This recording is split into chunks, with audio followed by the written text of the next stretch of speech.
Bueno, mi nombre es Jesús Santiago y hoy les voy a hablar sobre el teorema fundamental del cálculo para las integrales de línea.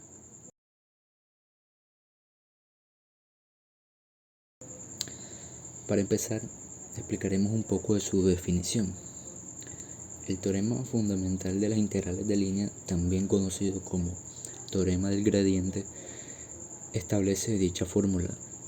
A simple vista se ve un poco confusa, sí, pero más adelante iremos viendo y nos daremos cuenta que es mucho más sencilla de lo que parece. La intuición que hay detrás de esta fórmula es que a cada lado representa el cambio en el valor de una función multivariable. Dicha función es f. Conforme caminas por una trayectoria parametrizada que es rt.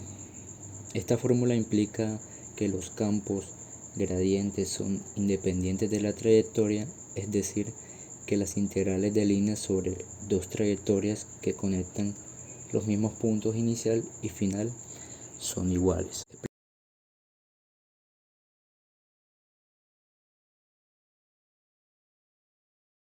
Explicaremos un poco del teorema.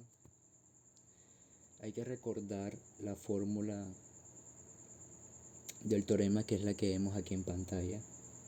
Es una fórmula mucho más sencilla que la anterior, se puede ver, pero vienen siendo casi lo mismo. Esta explica, el teorema dice que la integración es lo opuesto a la diferenciación. El teorema fundamental de las integrales de línea, también conocido como el teorema del gradiente, es una de muchas maneras de entender este teorema a dimensiones más altas. De alguna manera se establece que la integración de línea en un campo vectorial es lo opuesto a calcular el gradiente. Y el teorema establece esta función, que es un poco complicada, pero aquí se las explico.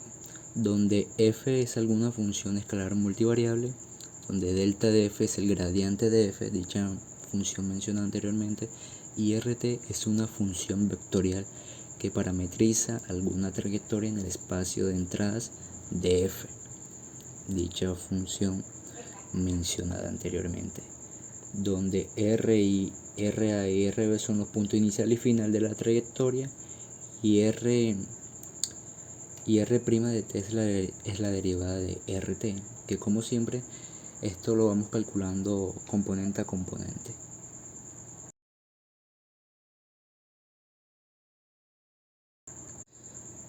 También se podrá ver este teorema escrito sin esas referencias de rt, que pueden ser un poco confusas, pueden hacer la fórmula un poco más larga. Entonces también la podemos expresar de esta fórmula, que es mucho más sencilla por lo que vemos, pero como dije anteriormente terminan siendo lo mismo, donde C representa la trayectoria en el espacio con A y B sus puntos inicial y su punto final, y DS, que es un pequeño paso a lo largo de C. Hablaremos un poco de la intuición de esta fórmula que mencionamos en el principio. Esta fórmula es de hecho bastante sencilla, como se las mencioné. Una vez que tomamos un poco de tiempo para entender qué representa cada término, es mucho más sencillo.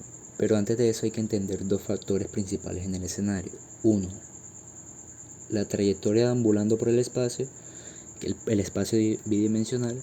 Y dos, una función f que toma como valores de entrada puntos de esa trayectoria y que devuelve números como valores de salida.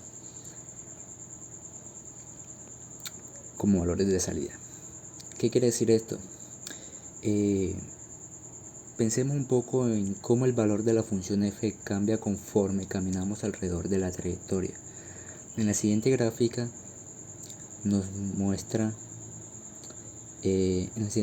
podemos ver este proceso donde la función f está en azul y la trayectoria en el plano x y y su proyección de la gráfica están en rojo. También podemos ver la altura de esta gráfica en cada punto de la trayectoria y en cómo podríamos obviamente con procesos matemáticos, dar seguimiento al cambio de esta altura conforme caminas por la trayectoria. Así no perdemos esa trayectoria. Y en vez de proyectar la trayectoria sobre la gráfica de f, la podríamos hacer en el campo gradiente de f, que es el campo vectorial donde cada vector representa delta de f.